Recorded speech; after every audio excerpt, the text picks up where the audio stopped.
आपको डिटेल में दिखा रही हूँ। ये जो लेस है ये भी मैंने अपने हाथों से बनाई है और ये कुर्सिया से बनाई है। आपको ये पूरी ब्लॉग देखनी पड़ेगी तभी समझ में आएगा कि ये कैसे बनाई। ये जो स्टोन है ये सब हैंड वर्क है ये पोशाक। और आप देख सकते हो कितनी प्यारी पोशाक बनी है। नमस्ते, राधे राधे। आपका स्वागत करती हूँ आज एक प्यारा सा यूट्यूब ना लड्डू गोपाल के पोशाक को लेकर। और ये वाली पोशाक मैंने अपने हाथों से एक एक डिटेलिंग मैंने हाथों से ही की है। जो लैश तक जो भी बोल सकते हैं सब हाथों हाथ हैंड वर्क है, कोई मशीन से नहीं है। बस पोशाक का जो एक ढांचा होता है बस वही मशीन से है। और ये आप देख सकते हो इसकी जो लैस है वो भी मैंने हाथों से बनाई है गोटा को लेकर क्रोशिया के सहारे। आप अगर ये पोशाक बनाना चाह रहे हो तो आप ये वीडियो पूरा देखना। स्टेप स्टेप मैंने कोशिश किया है आपको बताने का।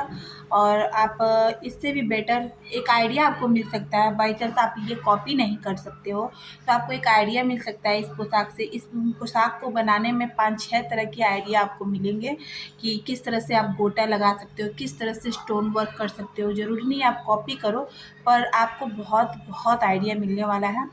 और अगर आपको मेरा वीडियो अगर अच्छा लगेगा तो प्लीज़ एक लाइक कर दीजिएगा और सब्सक्राइब, अगर आप लोग नए हैं तो प्लीज़ सब्सक्राइब कीजिएगा और शेयर करना मत भूलिएगा। क्योंकि बहुत ऐसे लोग होते हैं जो है ना अफोर्ड नहीं कर पाते हैं कॉस्ट ज़्यादा महंगे वाले पोशाक। तो अगर उन्हें आती है पोशाक बनानी तो वो घर पे बना सकते हैं, इससे एक आइडिया मिलेगा। और धन्यवाद इतना समय देने के लिए। और फिर ये प्लेन कपड़े को मैं किनारी किनारी ये पतली वाली गोटे लगा रही हूँ तिरछी तिरछी कर करके। और ये पूरे कंप्लीट करने के बाद क्रॉस क्रॉस करके मैं सारा पैटर्न कंप्लीट कर लूँगी। आप देख सकते हो मैंने कैसे ये कंप्लीट किया। ऐसे रेडीमेड मार्केट में मिलते हैं पर मैंने ये हाथ से किया है। और इस पर मैंने अस्तर भी ऐड कर लिया है। बुकरम पर ये चिपकने वाला नहीं था, इस वजह से मुझे स्टिच करनी पड़ी। और ये सर्कल मैं आपको 2 तरीक़ा से सर्कल बना सकते हैं। एक आप है ना इसको मोड़ करके भी बना सकते हो। देखो मैंने स्टिच किया हुआ है, ये आपको दिखा सकते हैं, जिससे कपड़ा घसकेगा नहीं। ये चीज़ आपको करना है। अगर आप चिपकने वाला बकरम लगा रहे हो तो आपको तो इसकी कोई ज़रूरत ही नहीं है। तो मेरे पास नहीं था तो मुझे थोड़ी ये मेहनत पड़ गई।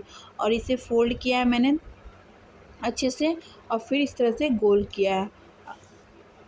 अगर बाय चांस आपको इस वजह से गोल नहीं, कभी सर्कल नहीं हो पाता है, अंडाकार में हो जाता है, तो आप क्या कीजिए प्लेट के आकार प्लेट ले लीजिए अपने लड्डू गोपाल के साइज़ के जो उनकी पोशाक होती है, और फिर आप सर्कल बना के कटिंग कर लीजिए। पर जो भी पोशाक अगर आप बना रहे हैं लड्डू गोपाल का तो उससे 1 इंच छोटा ही सर्कल कीजिएगा, क्योंकि मुझे इस पर लेस जो बनानी है उससे वो 1 इंच लंबा हो जाएगा।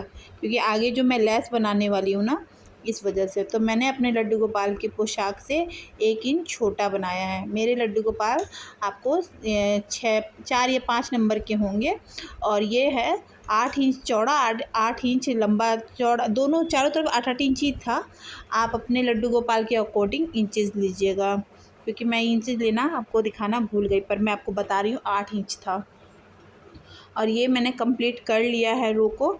और यहाँ पे मैं गोल करके कटिंग भी छोटा सा कर लूँगी जो मेरे कन्ना कान्हा के कमर में ऐड हो जाए। ये पहले ही कटिंग करना है, बाद में नहीं।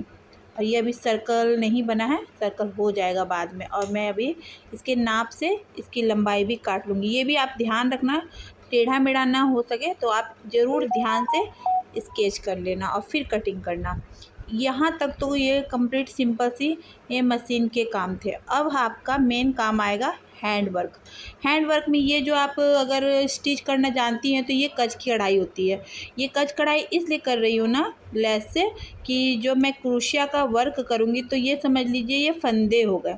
अगर क्योंकि फंदा बिना क्रोशिया का वर्क नहीं हो पाएगा, तो इसलिए मैं इस तरह से कच की कढ़ाई करके आपको चारों पूरे घेरे को कंप्लीट कर लूँगी। देखिए आपको इससे भी एक बेनिफिट है कि अगर बाय चांस आप कोई भी मटेरियल या ड्रेस बना रहे हो तो आपको एक आइडिया मिला। आप ऐसे भी रख सकते हो, पर मुझे थोड़ा ज़्यादा घेर देना था, इस वजह से मैं आपको ये देखिए कच की कढ़ाई हो गई। और कच की कढ़ाई अगर नहीं आ रही है आपको तो आप कमेंट करके बताना, मैं आपको ज़रूर बताऊँगी कैसे होती है कच की कढ़ाई। और ये सारे मैंने सर्कल पूरी कंप्लीट की है। और ये थोड़ी सी मेरी फिनिशिंग नहीं हो पाई थी, ऐसे भी मुझे करना था क्योंकि कपड़ा थोड़ा सा मेरा कम पड़ गया था। अब मैं यहाँ पे वो जो चैन की कढ़ाई होती है ना, वो किनारे में पूरी कंप्लीट करूँगी चैन की कढ़ाई। तो ये मेन चैन की कढ़ाई क्या होती है, कच की कढ़ाई क्या होती है, बहुत लोगों की ये प्रॉब्लम होगी कि ये क्या है, क्या बता रही हैं। तो प्रॉब्लम ये है ना कि कच की कढ़ाई और ना चैन की कढ़ाई, जिन्हें अगर कसीदा या स्टिच आती है तो वो तो जान जाएंगे कि किसे कहते हैं। अगर आप नहीं जान पा रहे हो कि ये कच की कढ़ाई और चैन की कढ़ाई किसे कहते हैं, तो प्लीज़ कमेंट करना, मैं आपको एकदम मतलब स्टेप तो स्टेप इसके स्टेप भी बताऊंगी। और ऐसे नहीं है, यूट्यूब में बहुत इजीली कज और आपको चैन की कढ़ाई की डिटेलिंग देते हैं, अगर आप इंटरेस्टेड हो तो। पर हाँ, घर में जो पोशाक बनती है ना, और जो कान्हा को और अपने ठाकुर जी को पहनाते हैं, उसमें प्रेम भाव होता है।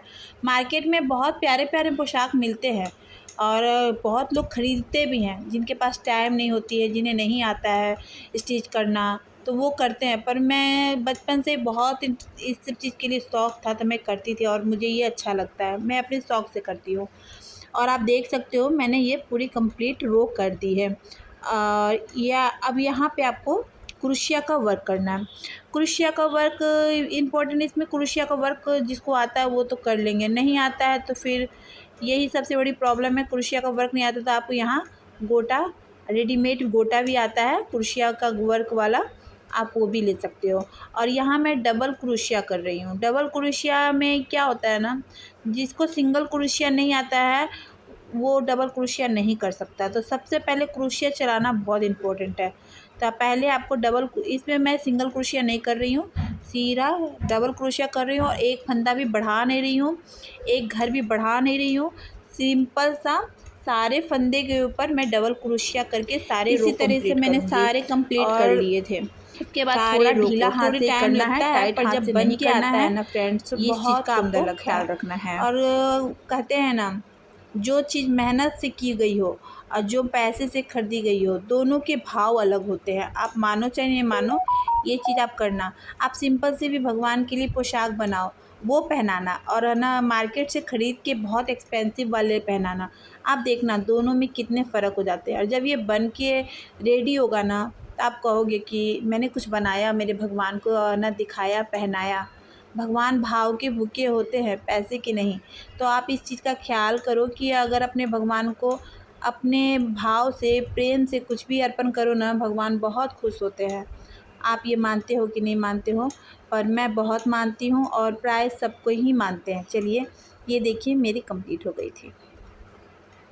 2 इंच चौड़ा और 8 इंच लंबा, ये जान करते ले रही हूँ क्योंकि मैं थोड़ा बड़ा लेती हूँ। बड़ा लेने से ये फ़ायदा होता है, अगर बाई चांस कोई तरह की भी गड़बड़ी हो तो वो हम सही कर सकते हैं। और छोटा ले लोगे तो फिर दिक्कत हो जाती है। और जब ये 1-1 इंच हो जाएगी, ये मैं पतला ले रही हूँ क्योंकि साइड में मैं इसके क्रोशिया का वर्क कर लूँगी, तो ये आप लोग की चौड़ा हो जाएगा।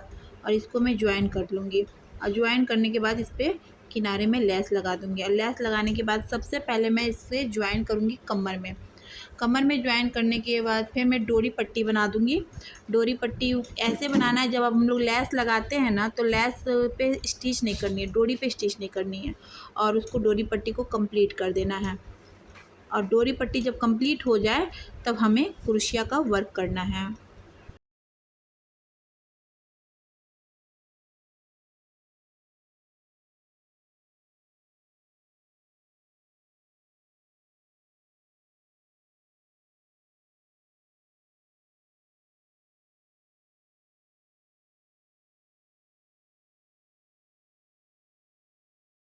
आप स्टिच करते हो तो इस चीज़ का ख्याल रखना कि इसे 2 सिलाई करके लॉक कर देना। लॉक करने से धागे निकलते नहीं हैं। और ये मेरी कंप्लीट हो चुकी है। अब इस पे क्रोशिया का जो मेन वर्क है बाजू में, वो करना है। ये ड्रेसेस देख सकते हो आप, कंप्लीट हो गया। अभी ऐसा ही दिख रहा है। अब मैं इसके किनारे वैसे ही जो है ना, मैंने कज की कढ़ाई की थी, बाजू में कुछ देर तक करूँगी और उसके बाद क्रोशिया का वर्क करूँगी। और ये मैंने, और इस पे मुझे ना आपको डबल क्रोशिया नहीं करनी है, सिंगल क्रोशिया करनी है, क्योंकि बाजू में ज़्यादा घेरी नहीं देना है, तो सिंगल ही क्रोशिया करना है। और ये मार्केट में ये वाली जो लेसेस है ना, बहुत ही कॉस्टली बिकती है। और ये क्रोशिया वाले जो लेस बनती है उसके बाद जो पोशाक में यूनिकपन आता है ना, आप मार्केट में बहुत तरह के पोशाक देखे होंगे पर क्रोशिया वर्क से बनाए हुए लेस के पोशाक बहुत रेयर ही देखने मिलेगी। और ये यूनिक है, अलग है, हट कर के मैंने पोशाक बनाई है, बिल्कुल कॉपी नहीं है, मेरी खुद की डिज़ाइन है। और आप देख सकते हो ये पोशाक रेडी है, पर मुझे थोड़ी सी अधूरी लग रही थी तो मैंने इसमें स्टोन का वर्क भी किया है। आप चाहो तो ऐसे भी छोड़ सकते हो, ज़रूरी नहीं है स्टोन करना, पर मुझे थोड़ा स्टोन करना था, मैंने इस पर स्टोन लगा के मेरी पोशाक रेडी है। और आज मैंने इसे नहीं पहनाया, ये वजह ये है कि आज अमावस्या है। हम लोग हिंद में मारवाड़ियों में है ना, अमावस्या के दिन न्यू कपड़ा नहीं पहनते हैं। लक्ष्मी माता के दिन तो पहनते हैं पर अंदिना नहीं पहनते हैं, इस वजह से मैंने कान्हा को नहीं पहनाया। ठाकुर जी को कल ज़रूर पहनाऊंगी और उन्हें दिखाऊंगी, और आप भी देखना कितने प्यारे लगेंगे मेरे कान्हा जी इस पोशाक में। और आपको कैसा लगा मेरा बनाया हुआ पोशाक? अच्छा लगा तो एक लाइक कर दीजिएगा और शेयर सब्सक्राइब कर दीजिएगा।